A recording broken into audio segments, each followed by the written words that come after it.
Sejam bem-vindos a mais um Espaço Opinião. Hoje começamos com 7.800 precários têm luz verde para entrarem no governo. Portugal deixa de ser considerado um desequilíbrio económico excessivo. Ainda juízes alertam para a falta de segurança das plataformas informáticas da Justiça. Na política internacional, Bélgica distribui pastilhas de iodo. E ainda a fechar, o Dia Internacional da Mulher, que se celebra hoje. E comigo em estúdio tenho César Oliveira. César, muito obrigada desde já pela sua presença. Começamos precisamente então com esta notícia, com estes títulos então que nos dão conta de 7.800 precários têm luz verde para entrarem no governo. Poderíamos dizer e poderíamos afirmar só 7.800 do universo. O universo é bem maior, os valores são bem maiores. Só este número, César? Naturalmente que o universo real são 34 mil precários. É evidente que há aqui uma comissão que está a analisar estes dados, porque trata-se de criar responsabilidade efetiva ao Estado, não é? E trata-se também de repor justiça, nomeadamente em relação aos trabalhadores, que têm direito, digamos, a ter os seus empregos, as suas ocupações tratadas de modo igual em relação ao mercado de trabalho. Lá por serem da função pública têm os mesmos direitos ou mais até que um outro qualquer trabalhador. A complexidade é que é um pouco mais porque além de serem criadas responsabilidades que também vão indiretamente ao bolso dos portugueses, as coisas têm que ser vistas de uma forma absolutamente assumida, sem criar riscos ou fragilidades para esses mesmos trabalhadores, que não se vai acabar com a precariedade e depois não se crie fragilidade na sustentabilidade dessa mesma decisão. Portanto, é o que o Estado português está a fazer e eu penso que bem, independentemente das pressões políticas que possam advir ou que estejam a ser submetidas para esta matéria, e eu acho condenável estarem a fazer estes aproveitamentos políticos com benefícios político-partidários em matérias que têm a ver com o direito do trabalhador, com o direito, e que qualquer governo, seja ele quem for, não quer subestimar esse mesmo direito. Portanto, estes 7.800 e tal, que estão agora com luz verde para se fazer... De um total de 30 mil? Um total de 34 mil. 34 mil. O ministro refere que tem que agora a seguir fazer-se o tratamento do resto e mesmo até estes 7.800 trabalhadores têm que ficar sujeitos a regras de contratação, de avaliação e tudo isso e como tal há a expectativa não pode ser de facilitismo.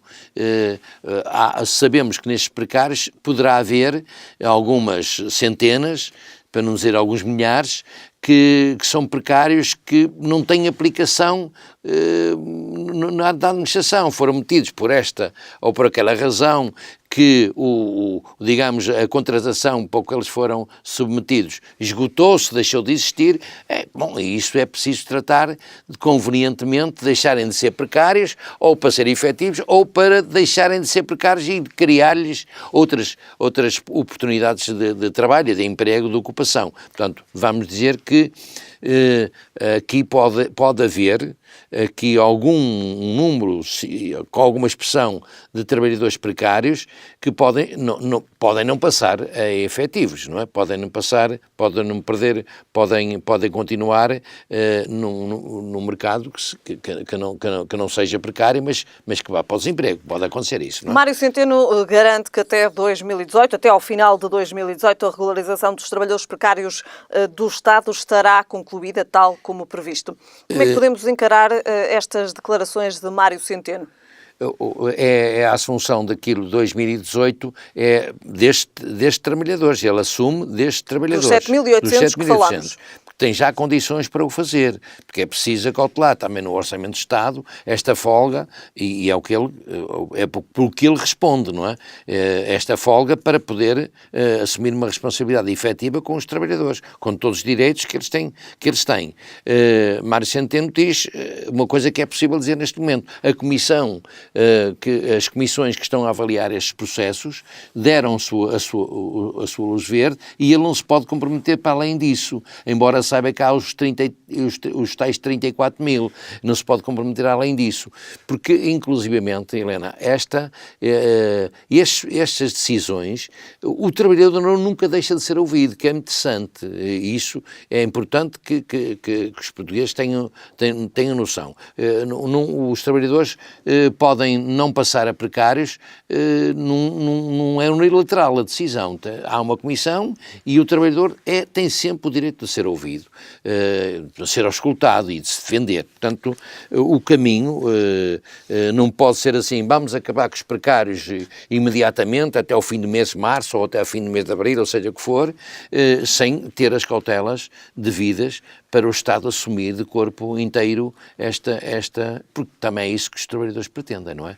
Portanto, eu acho que, em relação a esta matéria, acho que o Governo está a ter as medidas preventivas e cautelosas em relação a esta matéria, mas também é bom que acelere o processo, porque são precisos. Não vale a pena estarmos aqui a protelar a situação, porque não é bom para ninguém. Nem o próprio trabalhador, que é precário, se sente tão estimulado se continuar na precariedade. Estamos a ver isto. Alguns, se calhar, desde que percam a precariedade e fiquem efetivos, entram no campo da facilitação. Mas isso não é culpa deles. Se entrar no campo da facilitação, é que os tutelares dos serviços facilitam também isso. Portanto, o trabalhador tem direitos, mas também tem obrigações. Portanto, acho que ultrapassar-se a precariedade pode ser um estímulo para a melhor qualidade do trabalho de cada trabalhador.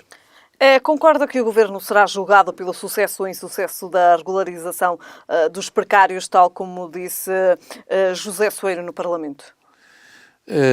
Olha, o Governo é assim: os precários acontecem em função de algumas necessidades que vão surgindo pontualmente, e os governos ajudam quando precisam. Agora, se é uma situação que é permanente, o Governo não tem que ajudar, tem que assumir as suas responsabilidades e tem que agradecer a disponibilidade, não é de deixar de ajudar ou ajudar, tem que agradecer também aos trabalhadores que se disponibilizem para as tarefas. Portanto, isso não é ajudar, isto é assumir.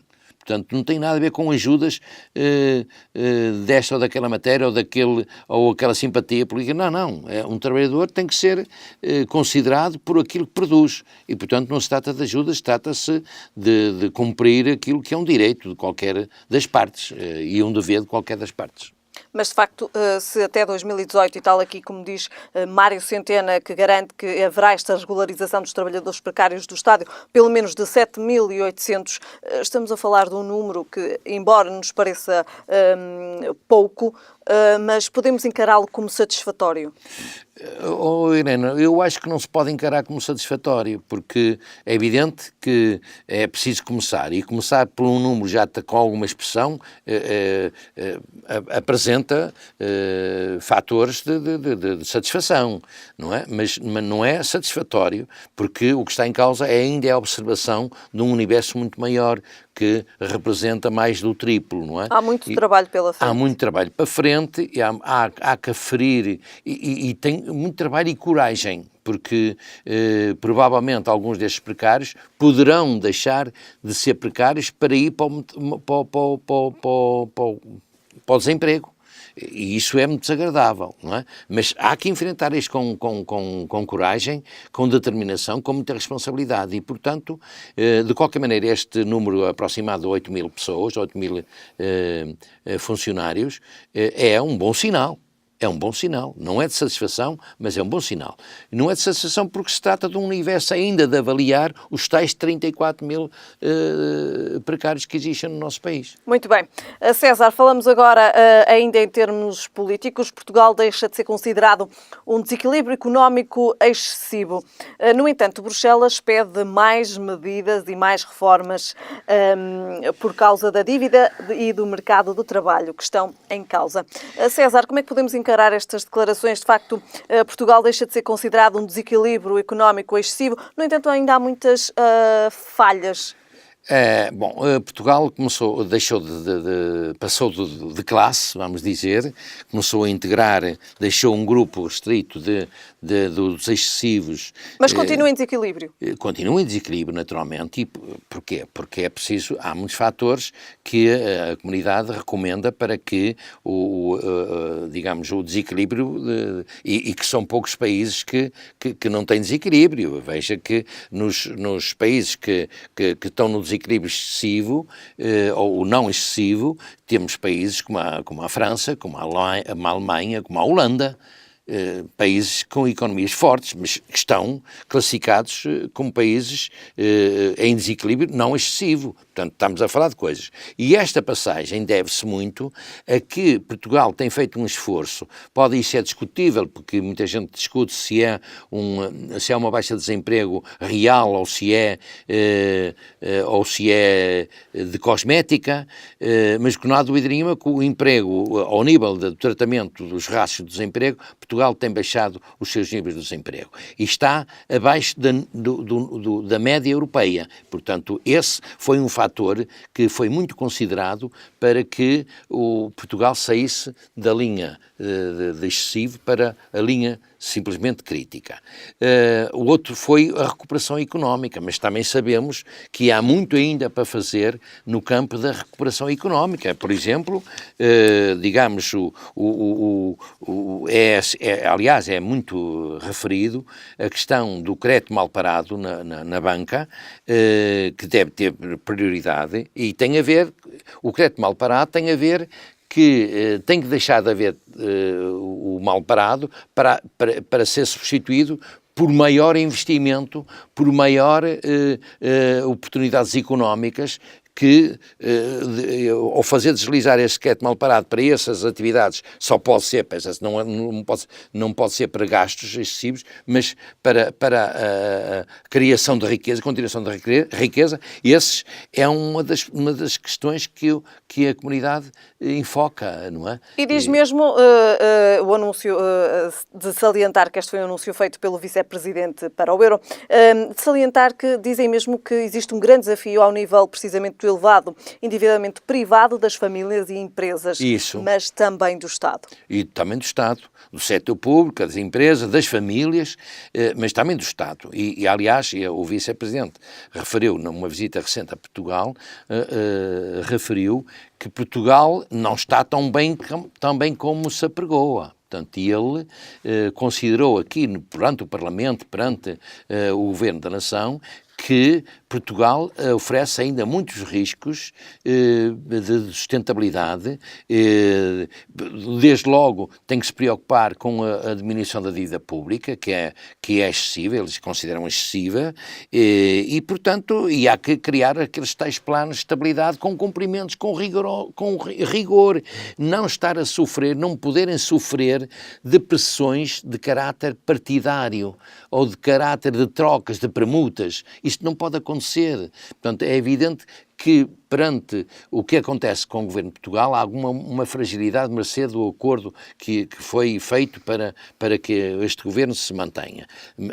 Há um caminho de desafios. Há um caminho de desafios e há um caminho, se quisermos, de um horizonte mais agradável, porque parece-me que há da parte de todos os partidos ao nível nacional essa assunção da responsabilidade que também lhes pode caber um dia. E, portanto, há que o que não se quer para os outros, também não se deve querer para nós e vice-versa. Portanto, e como é que tem que se criar este plano para 4 anos? Isto daqui a 4 anos muita coisa pode passar e muitos podem passar por estas dificuldades. Uma última nota, César, relativamente também a este tema, e há pouco estávamos precisamente a falar de trabalhadores e estávamos a falar de trabalhadores precários e das medidas que o Governo vai então implementar para, no seu total, conseguir então até 2018, até ao final de 2018, regularizar a situação de 7.800 precários.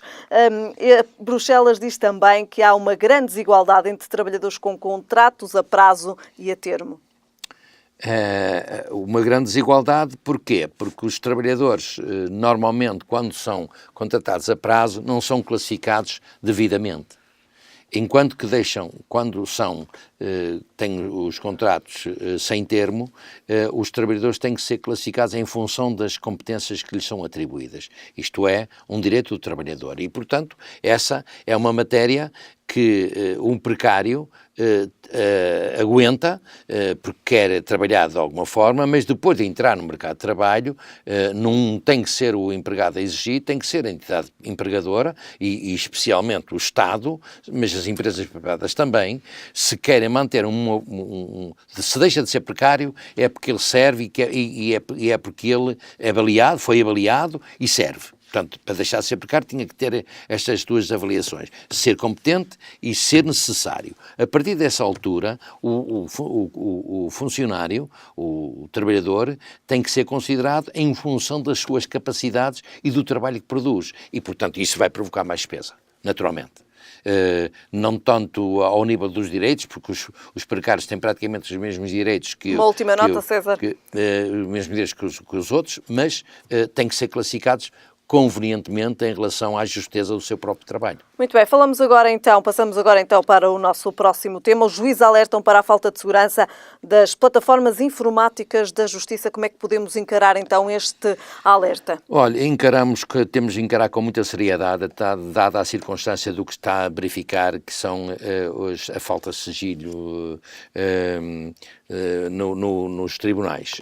Os juízes estão muito preocupados porque não sabem que os computadores deles são violados e não sabem por quem é, nem a que horas é, e vão surgindo notícias e vão surgindo processos que comprovam que, de facto, o segredo de justiça é violado. E, portanto, eles veem isso com muita apreensão, porque lhes limita, nomeadamente,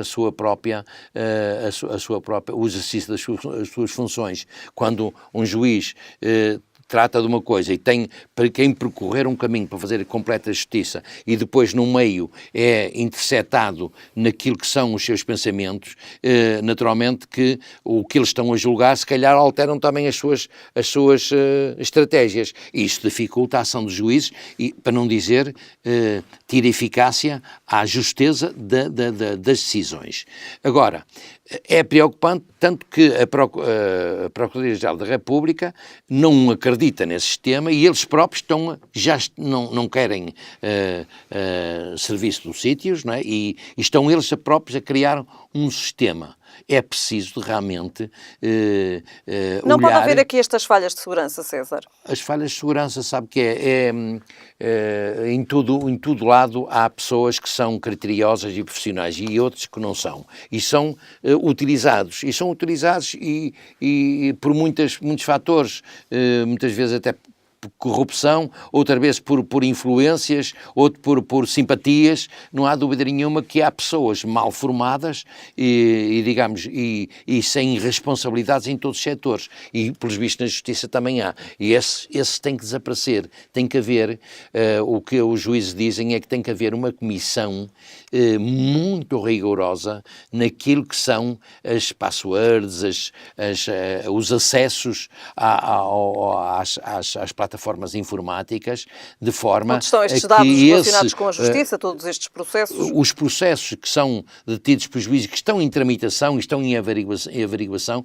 não podem ser consultados por qualquer e, sobretudo, por um qualquer que não tenha que ser identificado ou que não tenha que ter um mecanismo para ser identificado por a pessoa e a própria hora em que fazem esses trabalhos. E também depois toda esta, gerir a quem tem este acesso a esta informação, o que faz com esta informação. Tem que ser essa dita comissão que os juízes defendem, é uma comissão que tem que ter parâmetros e tem que ter uma Constituição que represente, de facto, essa grande preocupação, aliás, é reiterada pelos sindicatos de juízes, não é? Mas também pelos juízes e também pela realidade que vem acontecendo. Portanto, isso é uma situação que tem que ser muito rigorosa, muito apertada, para que não hajam as ditas falhas, porque sabe-se perfeitamente que se vendem notícias a troco de benefícios, a troco de dinheiros, a troco de corrupções, e que não pode continuar a ser. Até que para o cidadão isso não é agradável, porque uma coisa que pode ser uma monstruosidade deve ser julgada como tal, mas muitas vezes coisas que não são leviandades têm no tratamento das monstruosidades e isso não pode acontecer. César, passamos então, temos ainda mais 2 temas, estamos praticamente no final deste espaço opinião. Para já falamos então da Bélgica, que distribui pastilhas de iodo. Como é que podemos encarar esta medida então levada a cabo pela Bélgica e que começou então, estas pastilhas de iodo começaram então esta semana a ser distribuídas? Como é que podemos encarar esta medida preventiva, porque assim podemos lhe chamar uma medida preventiva, como é que podemos encará-la? Podemos encará-la com agrado, por um lado, não é? Mas, por outro lado, com preocupação, porque não há dúvida nenhuma que as centrais nucleares oferecem riscos e são sujeitas a falhas. Está assumido. E é esse medo e esse risco que leva a que a Bélgica faça isso responsavelmente. E os outros países que têm centrais nucleares devem fazer o mesmo, porque, na verdade, esses comprimidos, quando se for detectado ali uma insuficiência, uma irregularidade portanto, de fuga nuclear, as pessoas que têm aquilo lá em casa tomam aquilo imediatamente e evita, digamos, o cancro na tiroide, que se for ingerido pela tiroide provoca o cancro, não é? E na tiroide e isso dá morte.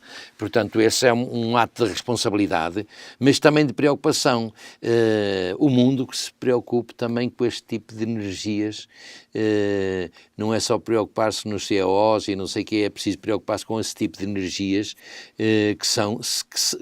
sabendo se são as mais recomendáveis para a humanidade, ou não. César, só para terminarmos este tema, tempo ainda para dizer que a Bélgica deverá abandonar a energia nuclear em 2025 e assim consta também no Pacto Energético e no acordo do Governo de coalizão do país. E muito bem, e haviam de abandonar os outros países todos que têm energias nucleares, deviam abandonar tudo isso, porque, da verdade, é um perigo público e está comprovado.